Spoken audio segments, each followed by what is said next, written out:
안녕하세요. 안녕하세요. 네, 안녕하세요. 네, 주제 바로 보시죠. 네, 들으신 것처럼 비명계 모임인 원칙과 상식이 오늘 오후 2시부터 토론회를 진행하고 있습니다.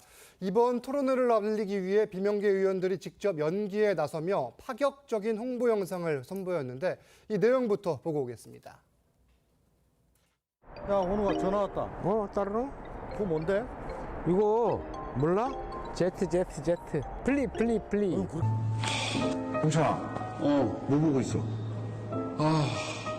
아무것도 안 보여. 윤석열 정권의 무능, 독선, 오만, 이걸 뚫고 나갈 민주당의 길이 안 보여. 야, 영찬아, 저기 봐봐, 저기. 민주주의. 뭐가 보인다? 그렇지, 보이지? 그래, 보인다. 원칙, 상식의 눈으로 보면 저 보인다니까. 그래서 원칙과 상식이야? 그렇지. 그래, 맞아. 참. 진짜 두 사람이 뭐 어떻게 힘을 모아서 무언가를 도모할 수 있을까? 이건 사실 의구심이 들거든요. 어떻게 보세요? 지금 이낙연 전 대표 같은 경우는 이제 우리 당이 총선 승리를 하기 위해서는 이제 통합을 해야 되는데 그 통합은 소위 말하는 비명계의 의원들뿐만 아니라 원외 인사들과의 그런 통합도 같이 이제 해야 된다라는 주장을 하고 있는 거고 그 과교 역할을 지금 하고 있는 것이라고 저는 보는 거고요. 근데 지금 이낙연 전 대표께서 그 연일 이제 그 발언 수위가 좀 높아지고 있잖아요. 확장되고 있고 그것은 제가 봤을 때는 투트랙 전략을 쓰고 있는 것 같아요. 하나는 이제 당내에서 그 원칙과 상식이라는 그것도 있고 또 연대와 공생이라는 포럼도 있습니다. 그 NI 지지 모임 원외 지역인 민주주의 실천 행동에 지금 저 창당도 준비하고 있지 않습니까? 그 트랙 하나하고 또 원내에 있는 목소리들을 담아내서 그 이제 이재명 지도부에게 강한 요구들을 지금 하고 있는 것이고 또 신당 창당의 가능성들도 시사하면서 또 그리고 뭐 전 총리들 김부겸이나 정세균 전 총리들과의 그런 뭐 회담 그 만남 이런 얘기도 흘리고 또 이준석 전 대표와의 그런 소통 가능성도 열어두면서 최대치의 본인의 이제 그 뭐랄까 이렇게 본인의 요구 사항들이 당에 수용할 수 있도록 압박을 가하는 그런 수단들을 하고 있다고 좀 보는데 근데 저기 이낙연 전 대표가 저렇게 하는 궁극적인 목표는 저는 뭐 탈당을 해서 신당을 만들거나 이것이 방점이 있는 것은 전혀 아니라고 보고요. 오히려 저분의 정치적 이력으로서는 민주당을 떠나서는 새로운 정치라든지 지지층을 결집할 수 없는 한계들이 분명히 있으신 분이거든요. 그렇기 때문에 당내에서 본인의 목소리를 최대한 반영시킬 수 있도록 하고 그거를 통해서 총선을 승리하려고 하는 거기에 저는 주된 목적이 있다 이렇게 저는 일단 신당 영상 없이 사진만 공개된 뒤에 이제 최근에 이재명 대표는 뭐 언제든 만날 수 있다 이랬는데 이낙연 전 대표는 사진만 찍어서 무슨 의미가 있겠냐 이렇게 맞서는 상황이잖아요. 그러니까 이낙연 전 대표 같은 경우는 요구하는 내용들이 있잖아요. 요구하는 내용들에 대해서 구체적으로 이재명 대표의 답을 좀 듣고 싶은 거죠. 그래서 그런 것들을 당연히 그런데 만나게 되면 그런 얘기를 하지 않겠습니까? 그런데 종전에 만났을 때에는 좀 그런 게 없었다라는 것을 이제 애들로 얘기하시면서 그런 요구를 좀 하시는 거라고 저는 보고요.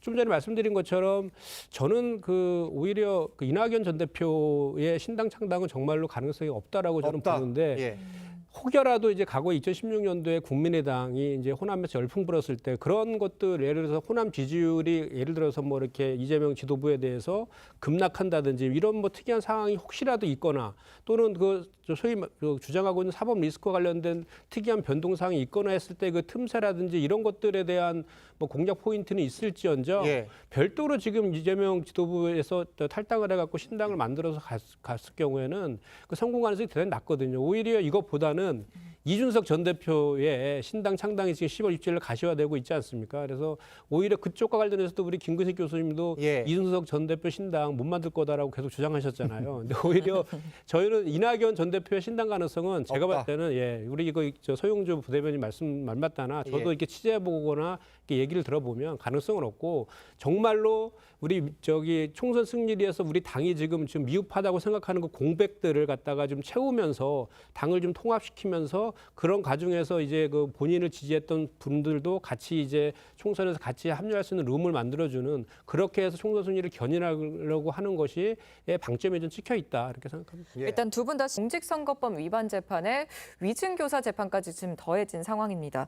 민주당에서는 이런 일정들에 대한 좀 우려는 없나요?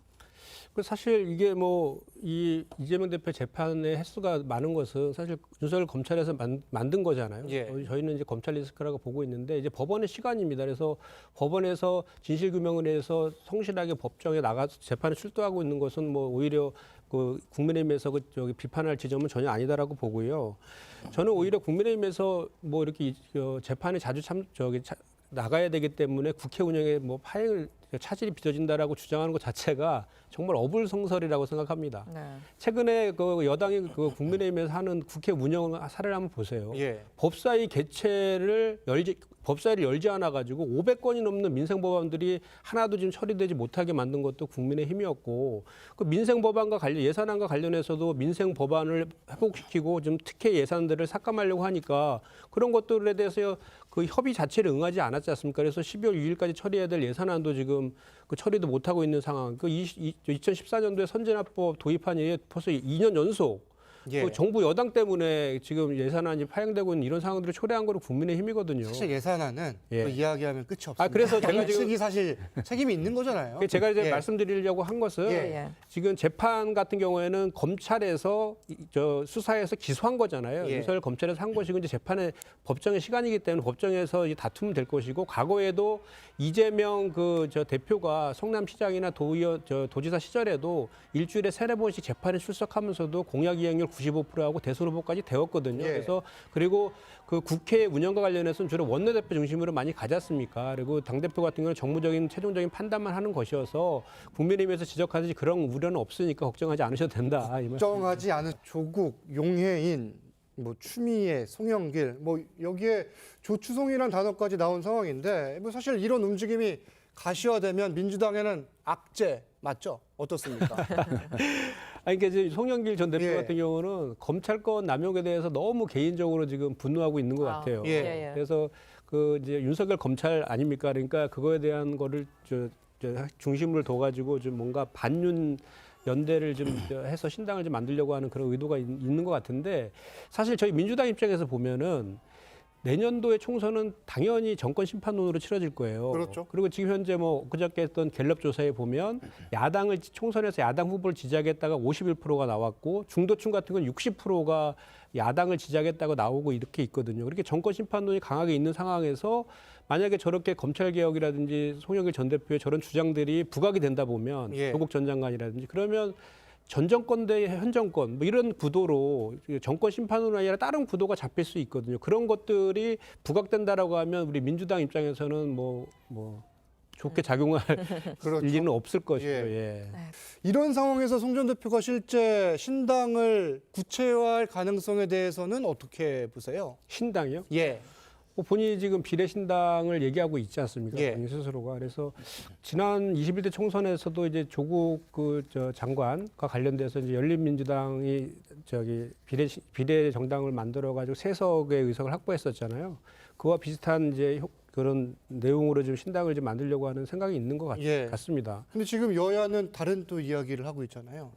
그러니까 지금 예. 현재 그 선거 제도가 어떻게 예. 되느냐에 따라서 이게 지금 현재 국민의힘은 병립형으로 돌아가자고 하고 있고, 아니면 이성정당 만들겠다고 하고 있기 때문에 만약에 병립형으로 돌아가게 됐을 때는 이제 비례정당은 좀 사실 자리가 좀 없는 것이죠. 신당들의 힘이 못 받죠. 예, 그 선거제도와 관련해서 이제 맞물리는 그런 측면이 있는데, 그래서 이제 계속 송영길 전 대표는 그런 주장들을 하고 있는 것 같아요. 그러니까 뭐 우리 민주당과 연계된 뭐 민주개혁 연합정당 등을 뭐 연동형 예. 비례대표회에서 같이 이렇게 하자라는 취지의 주장들도 하고 있는 것 같은데, 네. 그런 것들은 선거제도가 어떻게 이제 확정되느냐에 따라서 두고 봐야 될 문제의 지점이고, 송영길 전 대표가 그 신당을 만들고 이런 것과 민주당과는 전혀 연관성은 없는 건 분명한 사실입니다. 예. 이 대표의 뜻이라고 하셨는데 뭐 하실 말씀 있으십니까? 이 대표의 뜻은 아니고요. 예.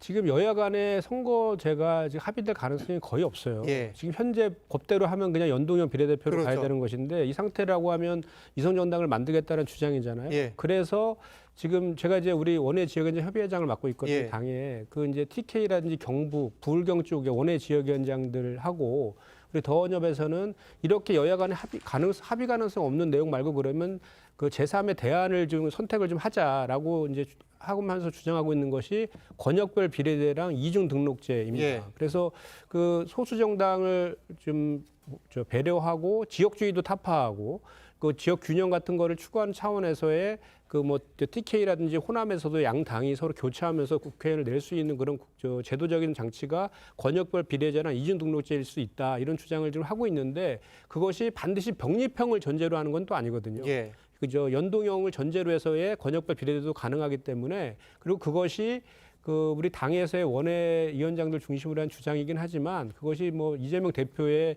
입장이다 이런 것은 알겠습니다. 전혀 그 확인되지는 않은 어떻게 될지는 좀 지켜보시죠. 앞으로 계속 이런 메시지를 낼지 이 의원님 말씀에 혹시 반론 있으신지 한 말씀 그러니까 지금 부탁드릴게요. 말씀하신 것처럼 예. 그 해커브리드 해커 박사의 그 핵의 변곡점이라는 책을 추천하면서 쓴 글인데 그렇죠. 이 해커 박사가 2004년도부터 2010년도까지 계속해서 매년 북한을 방문해서 영변의 핵시설이라든지 핵물질들을 직접 보고 한 분이 예. 세계적인 그 핵 전문가로 알려져 있잖아요. 이분이 쓴 책에서 뭐라 그랬냐면 미국에서 외교적인 다양한 노력들을 많이 해서 그 북미 간의 많은 합의들을 이루어졌지만 그것을 북한에서 많이 위반했다. 그런데 위반했다라고 해서 외교적 노력이나 대화의 노력을 폄훼해서는 안 된다라는 게 예. 저 책의 핵심입니다. 그런데 9.19 합의에 대해서 얼마 전에 군 정찰 이성 띄웠다 그래서 그거를 효력을 일부 중단시켰잖아요. 네네. 그런데 그 9.19 군사 합의 같은 경우는 남북 정상 간의 예. 그 합의예요. 합의된 내용을 부정한 것입니다. 그거로 인해서 오히려 북한에서는 그걸 빌미로 해갖고 합의 파기까지 지금 나오고 있는 이런 상황이지 않습니까? 네. 그렇기 때문에 그렇게 그 남북 정상 간의 그런 평화와 그런 노력들, 한반도 평화를 위한 노력들에 대해서 이렇게 그 이념적인 또는 정치적인 예.